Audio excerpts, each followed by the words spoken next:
रजनी को बचपन से ही पेंटिंग का बहुत शौक था। वो हमेशा से ही पेंटर बनना चाहती थी, पर उसके माँ और पिताजी ने उसको कभी भी इस चीज के लिए सपोर्ट नहीं किया और उसकी शादी नीरव से हो गई। नीरव रजनी को बहुत प्यार करता था, पर रजनी हमेशा चुपचाप ही रहती। वो इस शादी से खुश नहीं थी। वो ये शादी नहीं करना चाहती थी। उसे तो हमेशा से पेंटर जो बनना था। अपने इस सपने को वो नहीं पूरा कर पाई, इसलिए वो हमेशा उदास रहती थी। रजनी, बहुत ही बढ़िया फिल्म लगी है, कल देखने चले? नहीं जी, कल मुझे बहुत काम है, मैं नहीं जा पाऊंगी। अच्छा तो कोई बात नहीं, संडे को चलते हैं। देखिए, मुझे फिल्म देखना पसंद नहीं है। आपको जाना है तो चले जाइए। नीरव को मना करके रजनी वहाँ से चली जाती है और अपने बैग को खोलकर उसमें बंद पड़े ब्रश और कलर्स को देखकर रोने लगती है। रजनी, चलो ना कहीं बाहर खाने चलते हैं, कुछ तुम्हारी पसंद का। जी, मुझे नहीं जाना, मेरी तबीयत ठीक नहीं है। रजनी वहाँ से चली जाती है। नीरव को समझ नहीं आता कि रजनी उससे इतना दूर क्यों रहती है। वो जब भी उसके साथ वक्त बिताना चाहता है, रजनी कोई ना कोई बहाना बना देती है। एक दिन घर पर कोई नहीं था। रजनी घर का सारा काम जल्दी से खत्म कर लेती है। घर पर अकेले होने के कारण वो सोचती है कि वो आज पेंटिंग करेगी।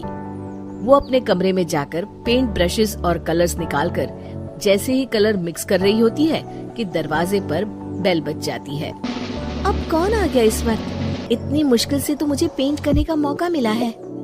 रजनी दरवाजा खोलती है तो उसकी सास अपनी सहेलियों के साथ खड़ी होती है और सब घर के अंदर आ जाते हैं। अरे बहू, सबको शरबत बनाकर पिला दे, बाहर तो बड़ी गर्मी है। उफ। जी, रजनी पेंट ना कर पाने से उदास हो जाती है। उसे गुस्सा भी आ रहा होता है कि उसने इस शादी के लिए हाँ क्यों कह दी। वो रसोई में जा रही होती है कि उसकी सास उसे रोकती है।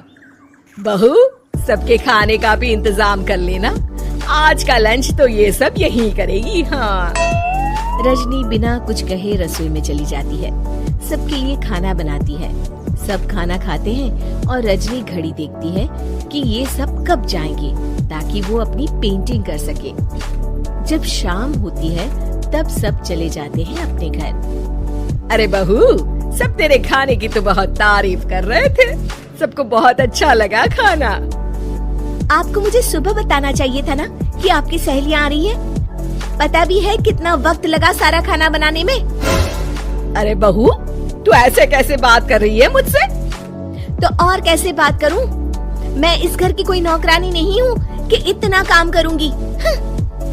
रजनी अपने कमरे में जाकर दरवाजा बंद कर लेती है। शाम को जब नीरव आता है तो उसकी माँ उसे पूरी घटना के बारे में बताती है। क्या रजनी ने आपसे इस तरह बात की माँ? हाँ, और पता नहीं उसे क्या हो गया है, शाम से बाहर भी नहीं आई है। मैंने तो कई बार आवाज दी, खाना भी नहीं खाया उसने। तू ही बात करके देख ले बेटा। नीरव अपने कमरे का दरवाजा खटखटाता है। रजनी, दरवाजा खोलो, मैं हूँ। रजनी दरवाजा खोलती है और फिर वापस जाकर अपने बिस्तर पर लेट जाती है। रजनी, माँ से बात करने का ये क्या तरीका है? मैंने कोई गलत बात नहीं की है। अरे तुम क्यों ऐसे बर्ताव कर रही हो सबके साथ? क्या तुम इस शादी से खुश नहीं हो? रजनी कुछ नहीं बोलती। अरे बताओ मुझे रजनी, क्या ये शादी तुम्हारी मर्जी के खिलाफ हुई है? हाँ, मैं ये शादी कभी नहीं करना चाहती थी। तुमसे क्या, मैं किसी से भी शादी नहीं करना चाहती थी। रजनी रोने लगती है। चुप हो जाओ रजनी, बताओ मुझे, तुम क्यों नहीं करना चाहती थी शादी? रजनी बेड के नीचे से अपने पेंटिंग्स, कलर्स, ब्रश, पेपर्स निकालती है। इतने में उसकी सास भी कमरे में आ जाती है। ये देख रहे हो, ये थे मेरे सपने।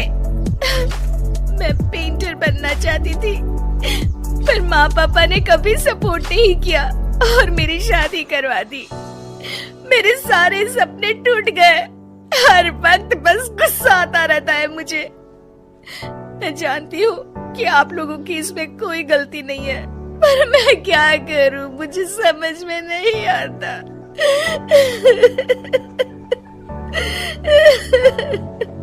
रजनी फूट फूट कर रोने लगती है।